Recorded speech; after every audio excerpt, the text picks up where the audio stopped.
C'est au Wilders Steigenberger, au centre de Bruxelles, que se déroule en marge des Journées européennes du développement la deuxième édition de l'Africa EU Business Meeting organisée par Africa Pays. Une rencontre qui rassemble les professionnels du secteur privé et les officiels sur la question de la stratégie du développement des affaires à l'international.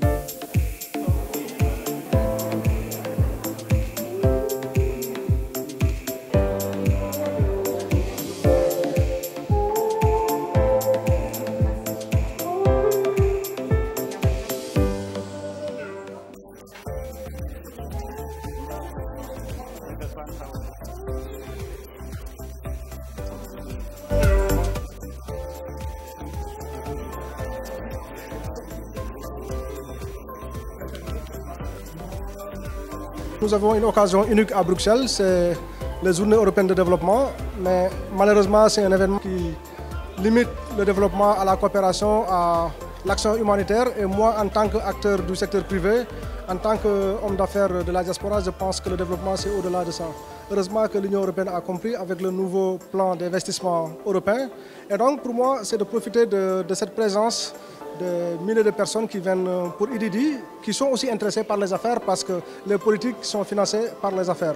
Donc pour nous, c'est de ne pas seulement voir l'Afrique comme un continent qui a besoin d'assistance ou de l'aide humanitaire, c'est aussi un continent d'opportunités.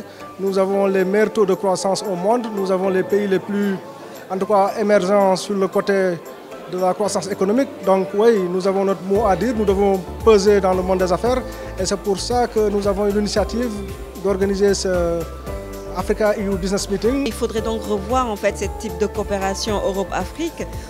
L'Afrique n'a pas besoin forcément d'aide, n'a plus besoin d'aide. Aujourd'hui, on assiste à une nouvelle forme en fait d'entreprise qui innove et qui impacte dans une communauté bien spécifique. Et aujourd'hui, c'est une autre sorte de collaboration dont on a besoin, une collaboration où les entreprises ou bien les organisations internationales s'allient ou bien collaborent avec des entreprises qui existent et qui créent de la valeur en Afrique et qui permettent de développer réellement des populations vulnérables. Il y a des défis à relever sur le terrain comme partout, en Afrique en particulier parce que ces 54 économies ont leurs propres spécificités.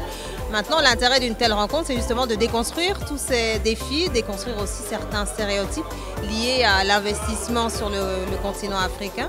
Je pense que c'est important aussi de faire comprendre qu'investir en Afrique, ça ne veut rien dire et que c'est investir clairement dans 54 marchés différents avec leurs particularités. Et il est peut-être intéressant de rappeler aux derniers sceptiques que sur les 10 économies les plus performantes au monde, les plus dynamiques et à la plus forte croissance, il y en a 6 qui sont africaines. Et ça peut faire partie aussi de la déconstruction de ce mythe de l'Afrique inatteignable et difficile à gérer pour un homme d'affaires.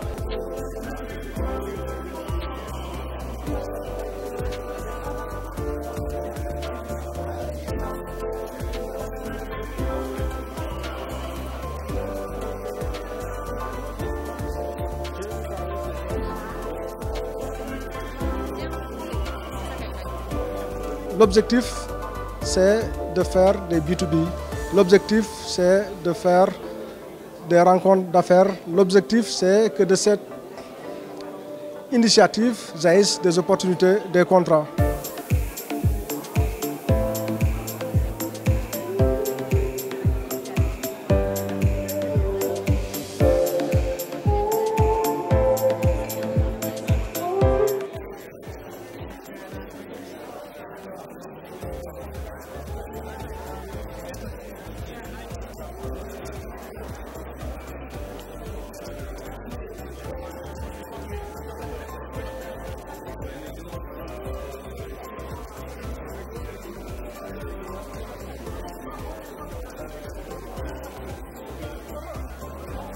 Je pense qu'il est de mon obligation morale d'œuvrer à la construction d'un continent qui soit plus fort et je suis persuadé qu'on a la capacité de le faire.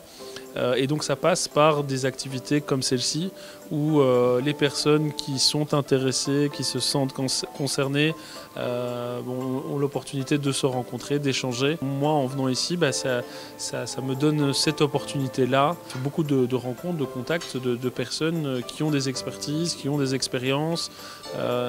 Et plus on aura des activités comme celle-ci, plus le networking africain et de personnes issues de la diaspora sera fort. I'm very happy to be here without any doubt because of the quality of people Africans. Je suis vraiment content d'être ici compte tenu de la qualité des invités. Les différentes nationalités sont présentes. L'organisateur AfricaPED est un ami à moi. Je suis également l'un des partenaires de cet événement. Mais ce n'est pas uniquement pour ça que je suis ici. C'est vraiment important de faciliter les réseautages entre Africains et aussi entre Africains et le reste du monde, surtout dans mon domaine d'expertise. C'est important d'avoir un forum de ce type, l'Africa EU Business Meeting, pour réseauter et connecter les personnes de différents domaines de manière à agrandir nos horizons d'affaires.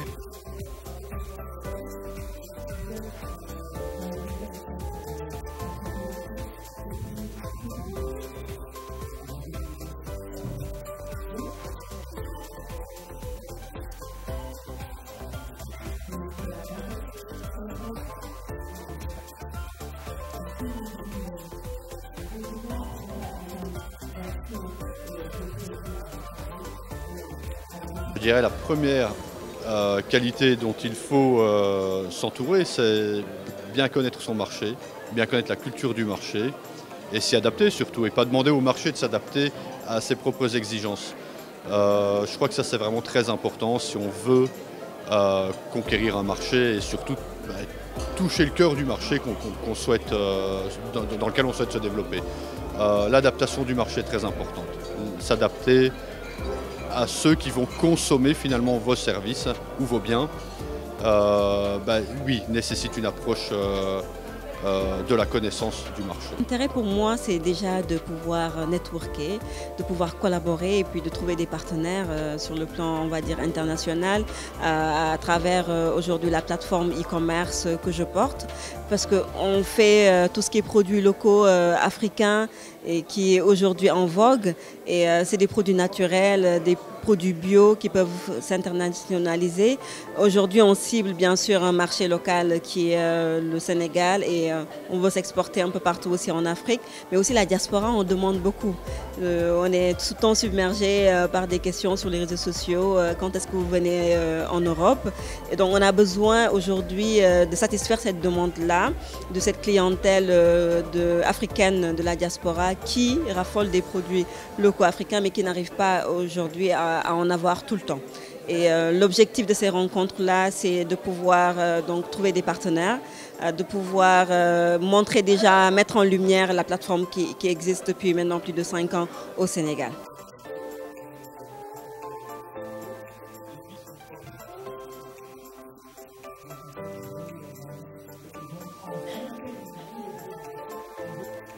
L'intérêt de ce genre d'opération d'harmonisation consiste dans le fait, ou réside plutôt dans le fait qu'on travaille au niveau régional, au niveau continental ou sous-continental ou sous-régional.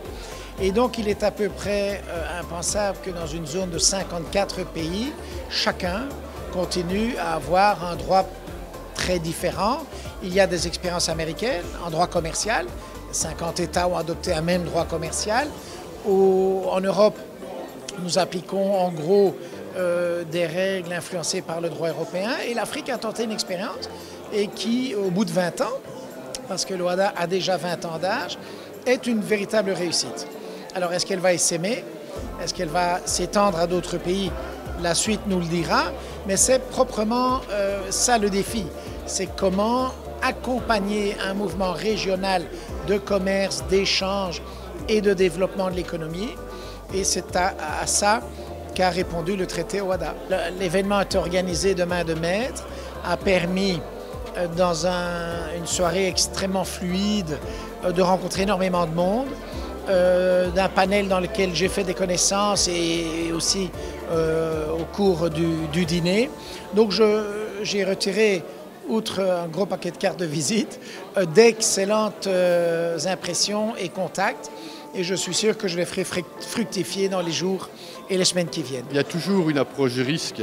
Quand on veut évoluer dans un pays, je pense que c'est la première chose qu'on regarde, la stabilité politique, la stabilité économique, même s'il y a un taux de croissance qui peut être à 2 chiffres. Il y a certains marchés qui représentent un risque.